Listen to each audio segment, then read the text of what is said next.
In this video, we're going to take a look at typography. Typography is the visual art of creating written words, and it really does matter. It determines readability, it expresses personality, it establishes meaning, and it can even build recognition. And because typography matters so much, particularly in the development of educational materials, we're going to take a look at all the basic facets. I want you to understand all of the choices you have when choosing fonts and using them in your worksheets and presentations. I'm going to share with you some simple tips and tricks, as well as some of my favorite resources to help get you started. So let's begin. We'll start with the most obvious area, which is font family. We all know that when you launch an app like Microsoft Word, Google Docs, Keynote, Slides, or PowerPoint, we're faced with many font family choices, each of which evokes a different emotion and offers different levels of simplicity or complexity. At the end of the day, though, font families tend to fall into one of two main groups. The first of which is called a sans-serif font. Sans-serif fonts are bold and modern. They tend to be simple and clean with a consistent stroke width. They have no flourishes and are best used for headlines as they really stand out. On the other hand, we have serif fonts. Serif fonts, like the T you see here, tends to be more decorative and easier to read. They have irregular stroke widths, lots of flourishes, and have been proven to be best used as body text or paragraph texts. So one simple trick is to simply combine a sans-serif font with a serif font. So take a look at this. Imagine this were a PowerPoint slide. What I've done is I've made my heading a simple sans-serif font. It's bold and it really stands out and is easy to read. For the paragraph, I've chosen a serif font that's a little bit smaller, and because of all the flourishes, it's proven to be easier on the eyes and easier for the brain to process. When you're choosing your fonts, be sure to choose the right font for the right situation. We're not only considering whether it's a serif or a sans-serif, we also want to consider the emotional feelings that it evokes. Here's an example. Imagine I have this slide showing the number of homeless in New York City. I would not want to choose a font like this. It's far too casual and elementary for the content that we're taking a look at. Similarly, this one is just too complex and embellished, and this one is just too casual and graphic for this particular content. Try sticking with something clean like this sans-serif font or this serif font, focusing on the content, not the font itself. Now, another facet to consider is font weight. When you insert fonts into your document or your presentation, you'll often have options of bold, heavy, medium, light, or regular. And these are great to use. Again, use them sparingly though. You might choose to use bold, heavy fonts for your titles and light or medium fonts for your body text. Just be sure that it's very legible and it won't get washed out by the images or colors in the background. In the same vein, we have to consider font style. Now this includes things like normal, small caps, uppercase, lowercase, and italics. These techniques can be used to draw attention to certain words and phrases, but should be used sparingly as they can actually act as distractions. Now, when using text, we also want to consider kerning. Kerning is also known as letter spacing, and it controls how far apart each character is. You can alter the feeling of a font face by changing the kerning. Just be careful. Too far apart and it will become difficult to read, and too close together and the letters will be clumped together and it will become illegible. Similarly, we want to consider line spacing.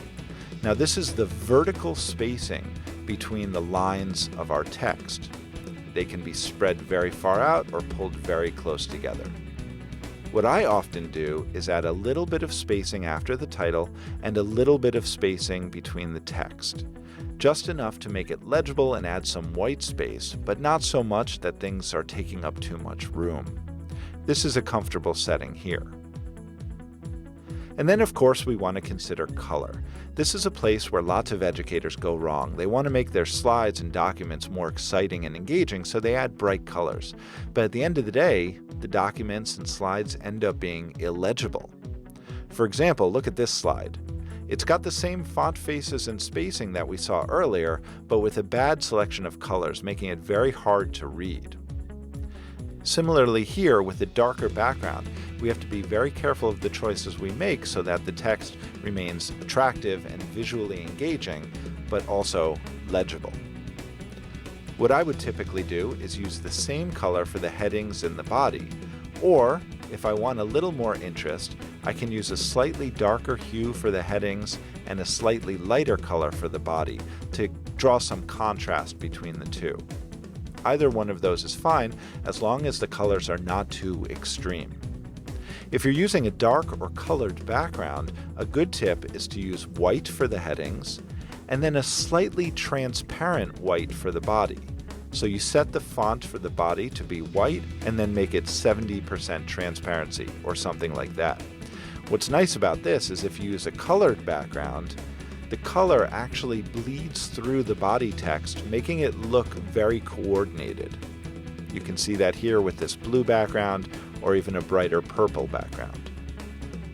Now, if you're using an image as the background, you have to be very careful that the text is legible.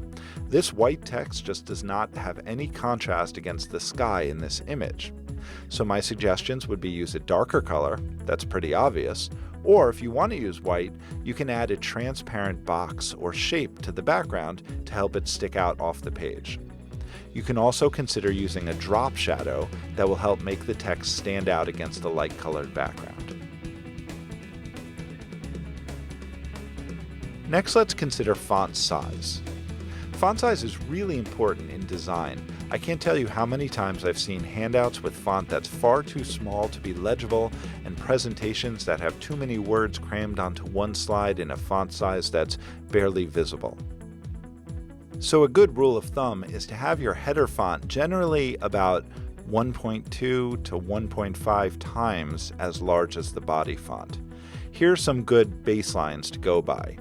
For documents, your heading font size should in general be 14 pixels, and the body font size should be 12.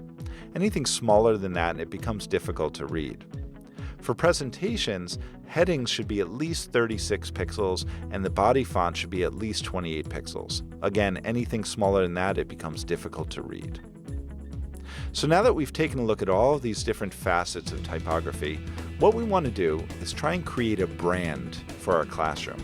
We want to choose a set of fonts, like I mentioned, 2 is usually enough, and we want to use them for all of our resources, from handouts to presentations to even signage that we put up on the wall in our classroom. Try and use consistent kerning, styles, line heights, etc. to help students get a feel for the branding of your classroom and know what to expect. By doing this, students won't be distracted by extraneous things. They'll simply focus on the content. Here's some more tips to consider.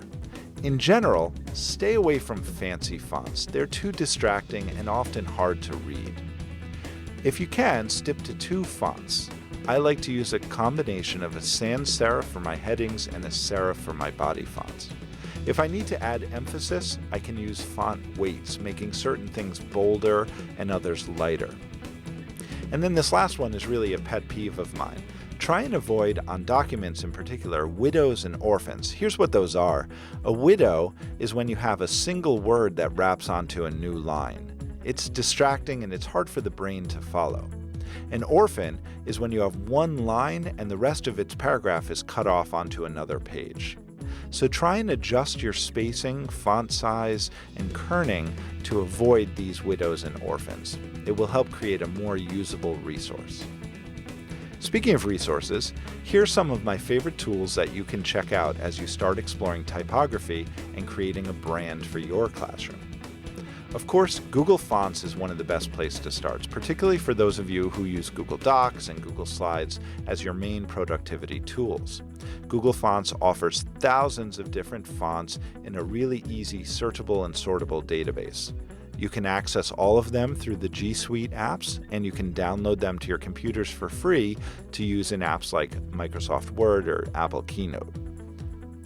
Another great source of fonts is Adobe Typekit, also offering a database of different fonts which is searchable and sortable, many of which can be downloaded and used for free. As you're getting started, you might want to check out Fontology. It goes through a lot of the things we discussed in this video in more depth and can help you as you're creating the brand for your classroom. I also really love this collection of font combinations. This website showcases a nice selection of combinations of serif and sans-serif fonts that look good together. You can use this as the basis for your classroom branding. I hope you found these resources, tips, and tricks useful. And please subscribe, because coming soon is our next video in which we'll explore color and its role in your classroom design.